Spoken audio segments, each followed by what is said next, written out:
살아계신 하나님 앞에 올려드립니다. 주 2024년 12월 세 번째 주일, 50번째 주일입니다. 이제 두 번째만 52주는 두 번째만 남았습니다. 다음 주로 2024년을 마감하게 됩니다. 오늘 지금 봉독한 내용은 지난번에 했던 내용 같은데요. 오늘 설교 제목은 15절에서 26절까지 내 족장의 끝이라는 대단원의 마침이라는 제목으로 은혜를 받습니다. 창세기는 어떻게 보면 창세, 세상을 연 기록부터 내 족장의 얘기까지, 그러니까 내 사건과 내 족장의 얘기를 말하고 있는데요. 인류 중에서 가장 큰 사건만을 기록하고 있다, 그렇게 말할 수 있습니다. 첫 번째는 사람을 창조하시고 에덴 동산에 그들을 두었는데 그들이 타락한 사건, 그 타락의 사건을 기록하고 있고, 그 다음에 두 번째로는 첫 번째는 창조의 사건, 두 번째는 타락의 사건, 그 다음에 세 번째로는 노아의 방주 사건을 말할 수 있죠.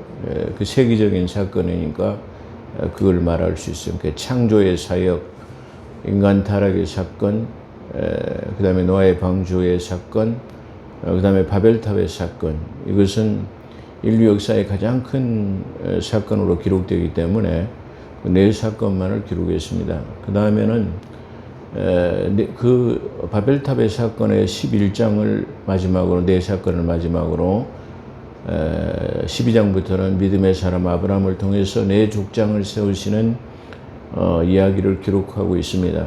그러니까 이 내용은 그래서 창세기 1장 1절에부터 창세기 50장까지 내용은 약 2450년간에 일어난 일을 그냥 최고로 압축한 그런 내용이다, 그렇게 말할 수 있을 것입니다. 그렇기 때문에 이건 참 2450년이라는 기간 동안에 일어난 중요한 일들을, 핵심적인 일들을 우리가 공부한다라는 것이 대단히 중요한 의미를 가지고 있고요. 이제 그걸 대단원의 막을 내릴 수 있다는 것 자체도 또한 큰 의미가 있다, 이렇게 말할 수 있을 것입니다. 먼저 우리 한국교회를 축복합니다. 그리고 이 나라 이 민족을 축복하고 자유대한민국을 이끌어가시는 대통령을 축복합니다. 그건 이렇습니다는 지난 14일 날은 국회에서 그 탄핵소추안이 가결돼가지고 204명이라고 하는 그 가결표가 나가지고 탄핵소추가 돼서 이제 헌법재판에 그 판결만 기다리고 있습니다. 근데 이 헌법재판의 판결은 6개월 안에 끝내야 되는데 지금 현재 위원들이 3명이 없는 상태이기 때문에 보충을 하냐 아니면 6명을 가지고 해야 되느냐, 이렇게 지금 의견이 분분한 모양이에요. 어찌됐든 간에 하나님께서는 악을 선으로 갚으신다니까 좋지 않은 우리 민족에 닥친 이런 좋지 않은 일이라도 하나님께서는 결과론적으로는 좋은 일로 바꿔주실 것이다, 그렇게 한번 생각을 해봅니다. 또한 이 나라 민족을 위해서 기도하신다라는 동영상이 올라왔는데요.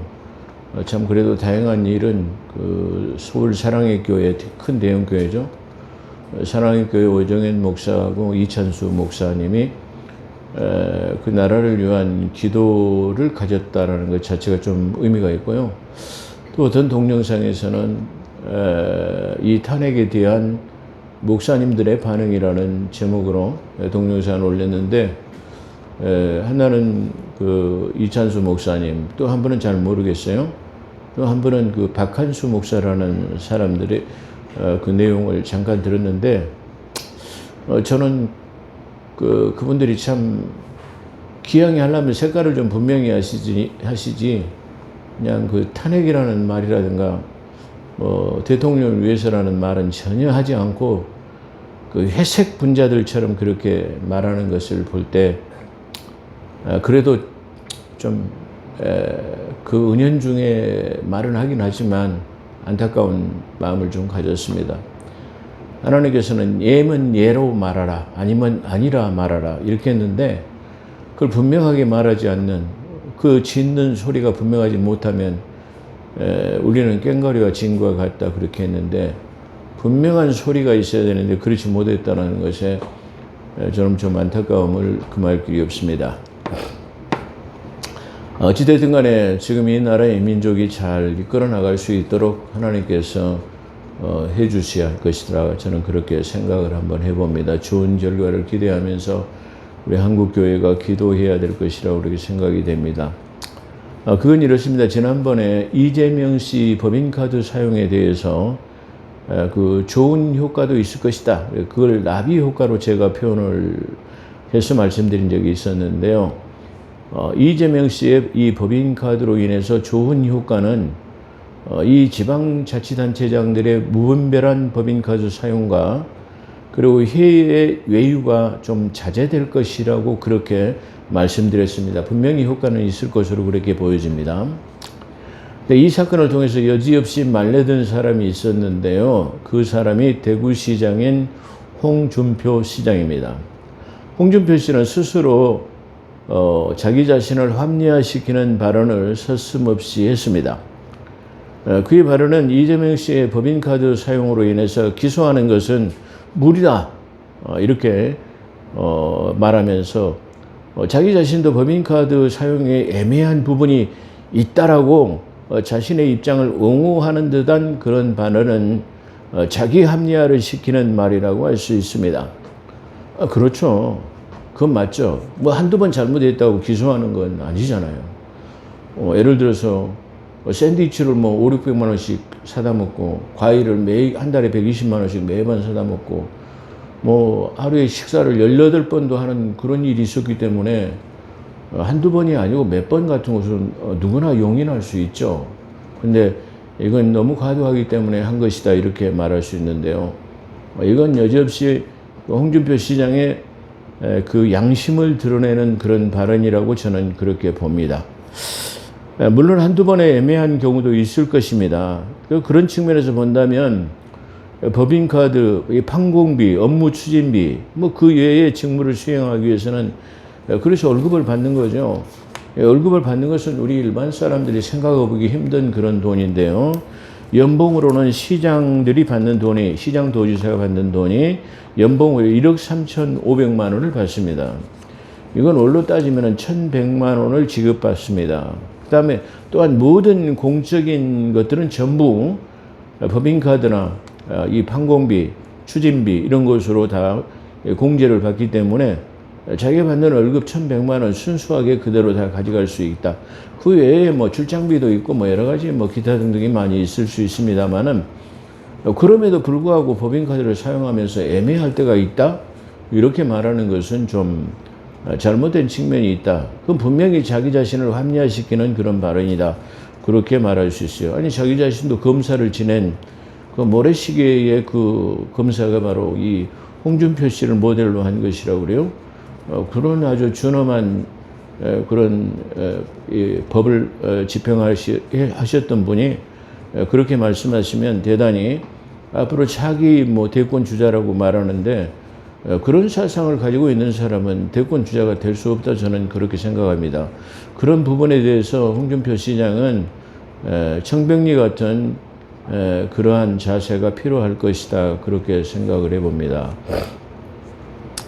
본문을 오래 봤습니다. 창세기 50장 두 번째로 15절은 야곱을 장례한 후 자기들의 과거에 잘못한 것을 갚을 것이라는 두려움 때문에 요셉에게 선처를 호소한 내용으로 시작합니다.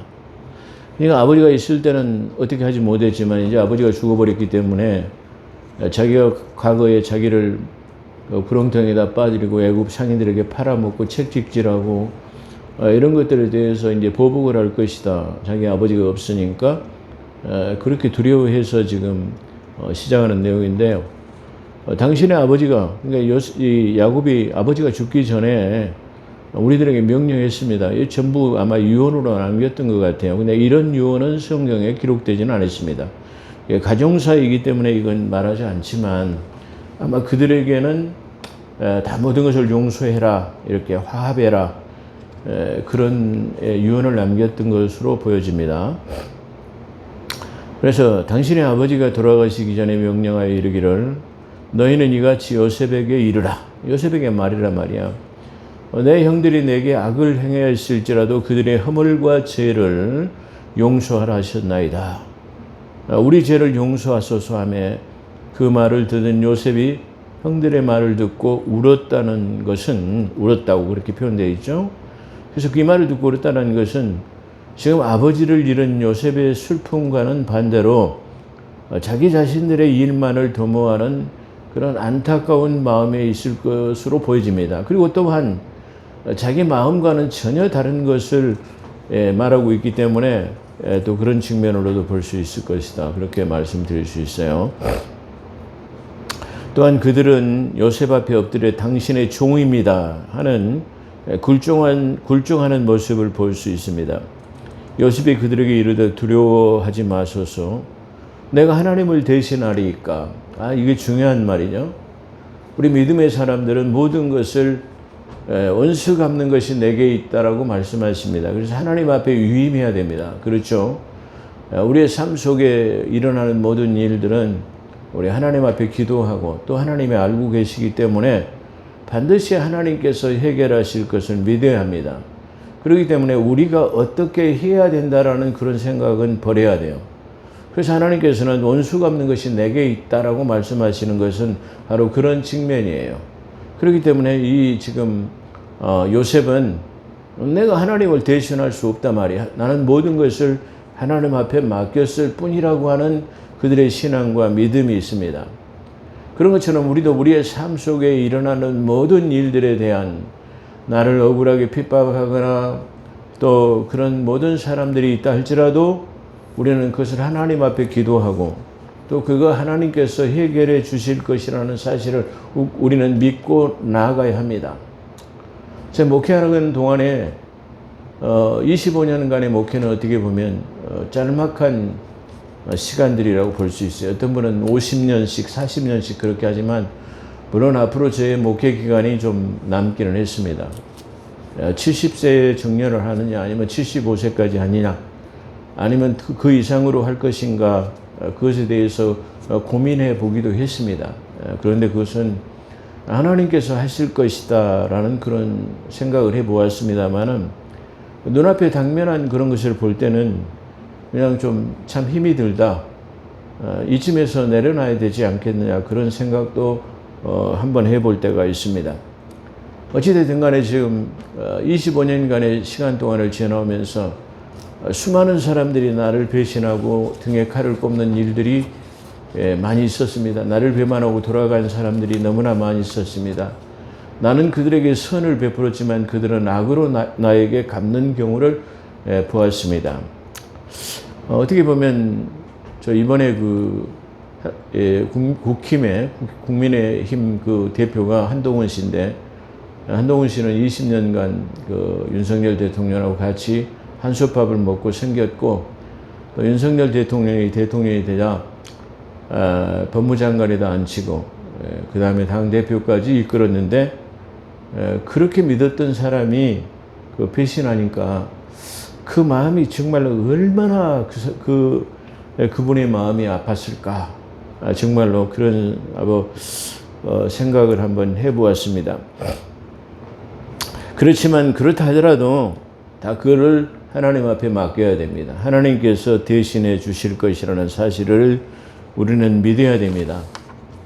그리고 또한 우리는 어떤 사건에 대해서 하나님의 말씀으로 비추어서 우리가 잘 판단하고 생각해야 됩니다. 지금은 너무나 많은 가짜 뉴스들이 이 판을 치고 있기 때문에 공중파 방송이라도 할지라도 그 믿을 수가 없어요. 예를 들어 단적으로 표현한다면 윤석열 대통령을 탄핵하는 그런 모임 그런 보도는 아주 대대적으로 아침부터 저녁까지 방송합니다. 그런데 반대하는 집회는 약 400만 명이나 모였는데도 거기는 어떤 방송에서도 한마디 멘트도 하지 않고 그걸 이렇게 비춰주지 않는 그런 편파적인 그런 편협한 것들을 우리가 바라볼 수 있습니다. 그렇기 때문에 우리는 이 세상 것에 현혹되거나 거기에 휩쓸리지는 않아야 되고 무엇이 하나님의 뜻인가를 우리가 잘 하나님의 말씀으로 분별해서 살아야 될 것입니다. 우리가 그게 믿음의 사람이 살아나가는 지혜다 이렇게 생각할 수 있습니다. 그래서 요셉이 지금 형들에게 말하는 그렇게 억울함을 당했어도 나는 다 그거 잊었습니다. 그리고 하나님을 내가 대신할 수 없습니다. 그런 지금 말을 지금 하고 있다. 그래서 믿음의 위대한 선진이라 그렇게 말할 수 있습니다. 그러면서 당신들은 나를 헤아려 하였으나 하나님이 그것을 선으로 바꾸어 할렐루야. 반드시 지금 우리 앞에 당면에 있는 것은 왜 이럴까? 우리가 하나님 앞에 기도했는데 하나님이 우리의 기도를 들어주지 않으신가? 또는 하나님께서는 지금 살아계시지 않은가? 우리가 뭘 믿는가? 이렇게 생각할 때도 있습니다. 그러나 하나님께서는 반드시 그 악을 선으로 갚으시고 그 다음에 너희가 눈으로 보지도 못하고 그러니까 마음으로 생각하지도 못한 일을 행하시는 하나님이시다. 이렇게 우리가 고린도전서에 지난번에 말씀하시는 것을 우리가 보았습니다. 그렇기 때문에 하나님은 우리가 생각하는 것, 구하는 것, 이게 보는 것보다도 더 훨씬 경이로운 기이한 일들을 행하시는 분이다. 이렇게 우리가 한번 생각해 볼 수 있습니다. 그래서 당신들은 나를 헤아려 하였으나 하나님은 그것을 손으로 바꾸어서 오늘과 같이 많은 백성의 생명을 구하게 하시려 하였나이다. 이렇게 말하죠. 이 말은 조금 전에 제가 말씀드린 게 믿음의 사람들이 어떠한 시련이 닥친다 하더라도 반드시 하나님은 악을 선으로 바꾸시는 나에게 지금 닥친 것이 비록 안 좋은 현상이 일어난다 할지라도 그걸 반드시 하나님의 그 보지도 못하고 듣지도 못하고 마음으로 생각지도 못한 일들을 하나님이 선으로 바꿔주실 것이라고 하는 우리가 신앙과 믿음을 가져야 된다. 이렇게 말씀드릴 수 있죠. 그러한 신앙을 우리가 견지하며 살아야 된다. 믿음이라는 게 뭡니까? 바랄 수 없는 중에 바라는 거죠. 그렇잖아요. 히브리서 11장에 보면 바랄 수 없는 중에 바라는 것이 믿음이에요. 눈앞에 보이는 실상이 아니라 할지라도 그것이 반드시 내게 이루어질 것이라는 소망을 갖는 게 바로 믿음이다. 그런 말이에요. 그러니까 지금은 눈에 보이지 않고 막연해 보이고 안 될 것 같은 것이지만은 하나님은 반드시 그것이 나의 삶 속에서 이루어질 것이라는 그 신앙과 믿음을 가지고 나갈 때 그것이 성취된다라는 그런 신앙을 우리가 가져야 됩니다. 근데 오늘 한국교회를 바라보면 그러한 신앙과 믿음이 좀 부족해 보이기도 하는 그런 시점입니다. 어찌됐든 간에 그것을 우리는 이런 계기를 통해서 우리의 믿음과 신앙을 다시 한번 고치시키는 그런 시간들이 되어야 할 것으로 보여집니다. 그러므로 요셉은 형제들에게 말합니다. 당신들은 두려워 마소서. 형제들에게 말하는 거죠. 내가 당신들과 당신의 자녀들을 기르리이다 하고 그리고 간곡한 말로 위로했단 말이야. 그러니까 그렇게 두려워하지 마십시오. 나는 그걸 모든 걸 이루고 또 그것이 오히려 천하유복이 되어가지고 나를 판 것이 애굽의 총리가 되게 하고 오늘날 많은 사람 생명들을 구하게 한 그런 결과를 낳았습니다. 그렇기 때문에 나는 조금도 원망하지 않고 오히려 당신들의 자녀와 당신들을 잘 이렇게 이게 섬길 수 있도록 그렇게 하겠습니다. 라는 내용입니다. 이게 무슨 말이죠? 이게 진정한 지도자가 할 수 있는 그 족장으로서 그리고 한 나라의 총리로서 할 수 있는 그런 사람이다. 그렇게 말할 수 있어요. 아니 요즘에 보면은 그 국회의원들이 두고 쓰는 말이 이게 국민을 위해서 이게 법과 헌법의 질서를 위해서 이렇게 하더라고요. 아니 자기 자신들은 헌법과 법을 지키지 않고 국민들을 위한다면은 초밥을 500만 원어치 사 먹습니까? 그 샌드위치를 과일을 120만 원어치 사 먹습니까? 해외 여행을 갖다가 11명씩 데려가서 수억 원을 탕진합니까? 이게 관용차를 갖다가 개인 자가용으로 씁니까? 그런 행동이 민족을 위한 이게 국민을 위한 행동입니까? 어떻게 그런 말을 이게 스스럼 없이 이게 뱉어내는지 그걸 모르겠어요. 한동훈이도 나는 국민의 뜻에 따라 국민의 뜻이 무엇인데요? 예. 우리가 참 그런 이상한 현상들을 바라보는 속에서 삽니다. 오늘은 지금 요셉이라는 사람을 통해서 우리가 이 진정한 지도자의 모습은 바로 이런 것이다. 이렇게 지금 말씀드릴 수 있을 것입니다. 그래서 요셉이 그 아버지와 가족과 함께 애굽에서 거주한 지에 그래서 간곡히 기도를 위로하고 이 한참 시간이 지난 후다 이렇게 말할 수 있죠.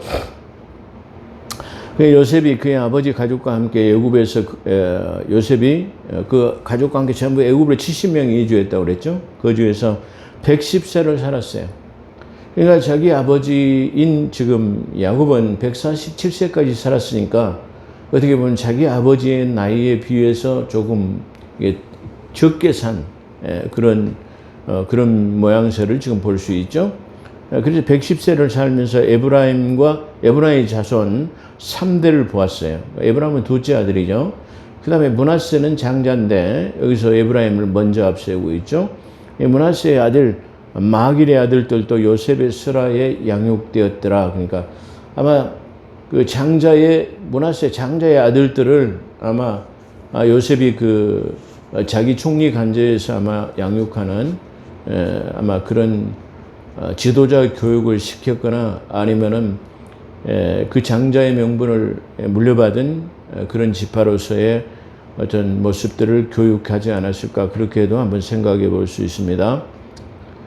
자, 이 나이는 요셉이 30세의 총리가 된 지 80년이 지났고 만약에 총리가 되기 전에 약 17살 먹은 이 청년이 애굽으로 17세쯤 팔려났다라고 생각한다면 지금 110세가 죽은 시점은 총리가 된 지 80년 그리고 17세에 팔려갈 때로 보면 약 93년의 시간들이 흘렀을 것으로 그렇게 보여집니다. 요셉이 24절 요셉이 형제들과 후손들에게 유언을 남기는 것으로 우리가 볼 수 있습니다. 자, 중요한 의미가 들어있죠. 요셉이 그의 형제들에게 이르되 나는 죽을 것이다 말이야. 나는 죽는다. 그러나 하나님이 당신들을 돌보시고 권고하사 당신들이 이 땅에서 인도하여 내사 아브라함과 이삭과 야곱에게 맹세한 땅에 이르게 하리라 하고 그랬습니다. 이 말은 지금 자기 그 할아버지였던 그 증조 할아버지였던 그 믿음의 조상 아브라함이 하나님과 약속하신 것을 말하며 내가 너를 복의 근원이 되게 할 것이다. 그러면서 너희는 그러나 저 애굽으로 들어가서 이방인이 객이 되었다 4대 만에 나올 것이다 라고 명령했단 말이야. 그렇기 때문에 지금 우리가 여기서 산다 할지라도 하나님께서 내 조상 아브라함께 약속한 그 4대가 차면은 반드시 하나님께서 여기 너희를 찾아올 것이다 말이야. 권고하셔서 너희를 돌아보리러 오실 것이다 말이야. 그래서 너희가 출애굽할 때가 있을 것이다 라는 것이에요. 자, 우리가 이런 것들을 우리가 볼 때 아까 제가 요약해서 말씀드렸는데요. 이것들이 그냥 성경에 기록된 하나의 이야기처럼 들리지만 여기서 우리는 유대한 것을 발견할 수 있어요. 그러니까 다시 말하면 이 아브라함은 아까 히브리서 11장 믿음장에 멀리서 보고 다시 말하면 예수 그리스도가 오실 것을 보고 환영했다라고 말하는데 지금 이 아브라함은 하나님께서 내게 약속한 그것이 반드시 이루어질 것이라는 사실을 믿고 죽었다라는 말이야. 근데 바로 그것을 이삭도 믿었고 야곱도 믿었고 나도 믿는단 말이야. 그렇기 때문에 지금 이 시점에는 자기 증조부인 아브라함과 그 다음에 이삭과 자기 아버지도 죽고 나도 지금 죽지만 반드시 내 조상 아브라함께 하나님께서 약속하신 것은 이루어질 것이다 말이야. 그것도 언제냐면은 바로 이 430년 후라는 시점에 이를 것이다. 이렇게 말하고 있어요. 그렇기 때문에 정확하게 아까 말하면 지금 애굽에 들어간 지가 약 80년이나 90년이 됐다고 하면 적어도 내가 죽고 난 후에 350년에는 반드시 찾아올 거다. 할렐루야. 그런데 하나님께서는 이 350년이라는 시간이 지나고 여지없이 거기를 찾아오셨다 그런 말이에요. 그렇기 때문에 이 믿음은 반드시 성취될 것이라는 믿음을 우리가 이 성경을 통해서 몇백 년이 지난 후에도 반드시 이루어지는구나. 그러니까 이걸 우리가 기억할 수 있어요. 그러니까 2450년 동안이나 이루어진 일들이 다 지금 기록되지만 다 성취됐다. 이런 것을 우리가 볼 수 있어요. 그렇기 때문에 이 성경에 기록된 모든 것은 반드시 성취되고 이루어지는 것이구나. 우리가 죽은 후에 반드시 저 낙원이라는 곳에 이르게 될 것이고, 그 낙원에 있다가 예수님께서 재림하실 때, 공중 재림했다가 7년 잔치가 끝나가지고 이 땅에 살아남은 자들과 만나가지고, 거기서 죽어 잠자되던 낙원에 있던 자들과 만나가지고 잔치가 끝나면 지상 재림하고, 그 지상 재림하고 이루어진 것이 바로 천년 왕국이라고 하는 천국에 들어가는 거예요. 그게 진정한 천국이에요. 오늘날 많은 사람들이 천국과 하나님의 나라를 구분하지 못하는 경우가 많이 있어요. 마태복음에 보면은 전부 천국으로 표현됐어요. 딱 하나님의 나라는 2번 기록됐는데요. 그 2번도 하나님의 나라와 관계됐을 때, 다시 말해 유업으로 발라졌을 때 천국이 연기되었기 때문에 하나님의 나라로 표기하고 있다. 그런 말이에요. 이게 도시 마가복음에는 전부 하나님의 나라라고 표현돼서 천국이라는 말은 하나도 없다라는 것이 아주 독특한 이게 말이다. 그렇게 볼 수 있어요. 그렇기 때문에 마가는 전부 그 천국을 하나님의 나라로 바꾸시기로 하고 누가도 그랬는데, 이 사람들이 천국이 무슨 말인지, 하나님의 나라가 무슨 말인지도 이해하지 못하는, 그것도 구분하지 못하는, 대단히 죄송합니다. 그런 사람들이 너무나 많이 있는 것을 우리가 볼 수 있습니다. 그래서 지금 요셉이 또 이스라엘 자손들에게 맹세시켜서 반드시 4대 만에 돌아올 거단 말이야. 그래서 400년 후에 여지없이 출애굽을 시키는, 430년 후에 그 찾아오셔가지고 출애굽시키는 우리가 하나님을 우리가 볼 수 있잖아요. 그렇기 때문에 이게 반드시 수백 년이 지나도, 수천 년이 지나도 반드시 하나님께서 약속하신 것이 이루어진다라고 하는 것, 1.1핵도 틀림이 없고 변함이 없고, 할렐루야. 그걸 우리가 믿기 때문에 하나님을 신뢰할 수 있어. 그분이 나의 영원한 생명의 주. 그렇기 때문에 우리가 그분은 나를 죽음에서 영원한 천성으로 천국으로 인도하실, 천년왕국으로 인도하실 것을 믿습니다. 그러면 천년왕국 뒤에는 어떻게 되죠? 천년이 차면 다시 말하면 하늘로부터 새 하늘로, 다시 말하면 사람의 손으로 단장하지 않은 하나님의 성곽, 새 예루살렘 도성이라는 것이 하늘로부터 내려와서 그 영원 세계로 들어간다라고 그렇게 기록되어 있잖아요. 그러니까 성경에서는 어떻게 보면 3개의 천국을 가지고 있어요. 어떻게 보면 4개의 천국이죠. 우리는 이 현 시대를 살지만 성령 하나님께서 우리를 뺀 무리로 하나님의 법대로 살아가도록 했어요. 그 몸은 이 땅에 담고 있지만 우리가 하나님의 뜻에 따라 살아가는 거예요. 그게 실제적으로 하나님의 통치 아래, 하나님의 나라에 살고 있다. 그런 말이에요. 그 다음에 2번째는 죽으면 어디로 가요? 낙원에 가잖아요. 그 다음에 3번째는 어디로 가요? 지상 재림하 천년왕국에 살잖아요. 이게 3번째죠. 그럼 어떻게 보면 이게 천년왕국이 차면 그 다음에 어디로 가요? 4번째는 영원한 도성인 새 예루살렘의 도성으로 들어가요. 그러면 어떻게 해요? 하나님의 나라는 어떻게 보면 전부 4개로 구성되어 있어요. 네, 그렇게 우리가 볼 수 있어요. 이런 중요한 사실이 우리 지금 한국교회 성도들이 좀 깜깜하다, 그런 측면으로 아마 말씀드릴 수 있을 것입니다. 오늘 제가 이 동영상 설교를 통해서 여러분들이 깨닫는 은혜와 그리고 그 약속한 성경의 약속의 말씀들이 전부 다 성취된다는 사실을 믿게 되시기를 주 이름으로 축원합니다. 요셉이 또 이스라엘 자손들에게 맹세시켜 이르기를 하나님이 반드시 당신들을 돌아보리라 말이야. 찾아오신다 말이야. 그 당신들이 여기서 내 유고를 메고 떠나가란 말이야. 내가 지금 여기서 장사 지내지만 그래요. 그러니까 지금 이 요셉이 정말 죽어버리면 자기는 총리 대신이 되었을 때는 자기 아버지 야곱을 저 가나안까지 가서 장사를, 수많은 인파를 가지고 데리고 가서 장사를 지냈지만 정작 자기가 죽으면은 누가 그렇게 해줄 사람이 없단 말이야. 그래서 내가 지금 여기서 장사되지만 그랬어요. 그러니까 당사자가 죽으면 가나안까지 장사 지내줄 만한 정치적인 능력이 불가능한 상태이므로 나는 이곳에 장사 지내지만 하나님이 공고하사 때가 차면, 아까 다시 말해서 430년 후에는 우리를 다시 찾아오, 너희를 찾아올 것이다 말이야. 그러니 그때 내 유고를 가나안 땅으로 메고 가서 거기다 장사해라 말이야. 그러니까 아마 지금 이 110세에 죽은 이 요셉의 유고는 아마 지금 임시로 매장해놨던 것 같아요. 임시로 매장해놨어요. 그런 뜻으로 우리가 볼 수 있습니다. 자, 이것이 어떻게 성경에서 나타나고 있느냐 하면 출애굽기 13장 18절과 19절에 보면 그러므로 하나님이 홍해 광야길로 돌려서 홍해에서 광야길로 그들을 돌려가지고 그들을 인도할 때에 이스라엘 자손들이 애굽 땅에서 대예를 지어 나올 때에 모세가 요셉의 유고를 가졌으니 이는 요셉이 이스라엘 자손들에게 단단히 맹세 죽을 때 그걸 단단히 맹세해가지고 야 언젠가 찾아올 거단 말이야.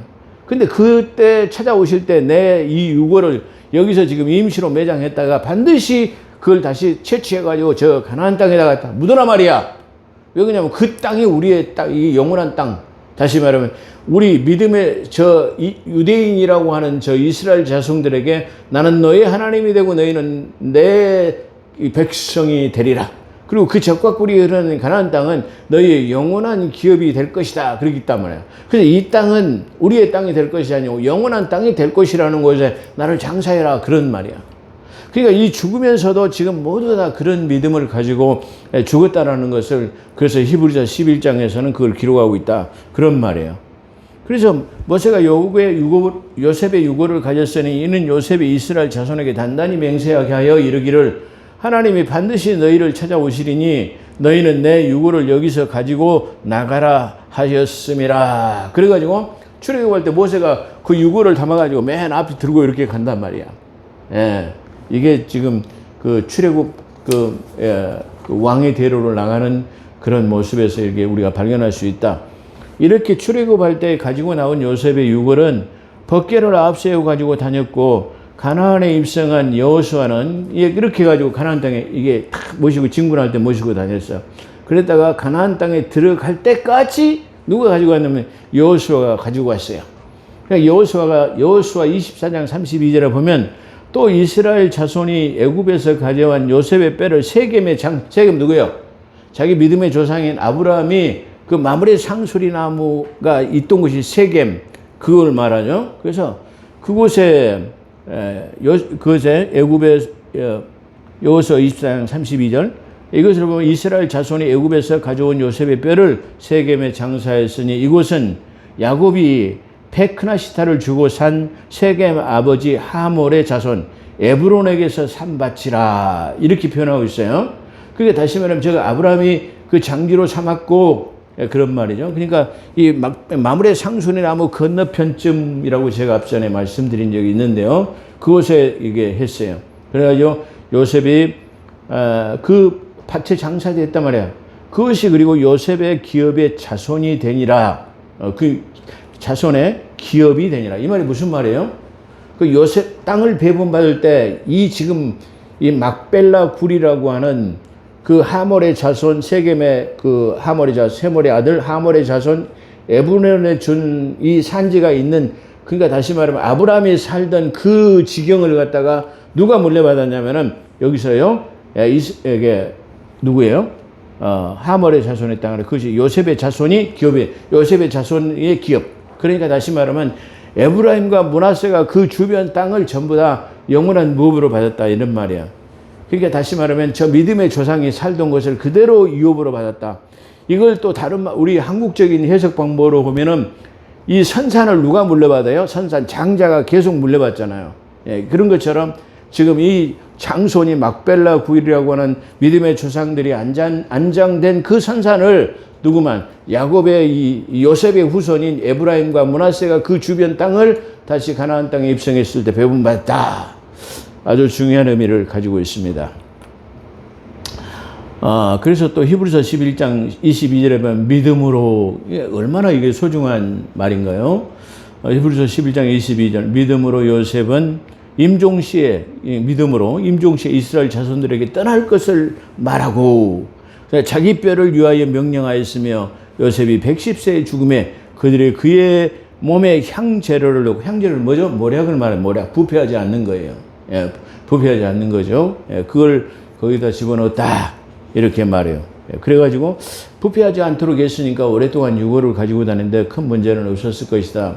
이런 것도 아마 우리가 과학적으로 잘 입증해 보면은 그 고대의 그 미라가 그대로 나타나가지고 부패되지 않는 몸으로 나타나는 것은 아마 이렇게 모략으로 향처리가 잘 되었기 때문에 아닌가 그렇게 한번 생각해 볼 수 있습니다.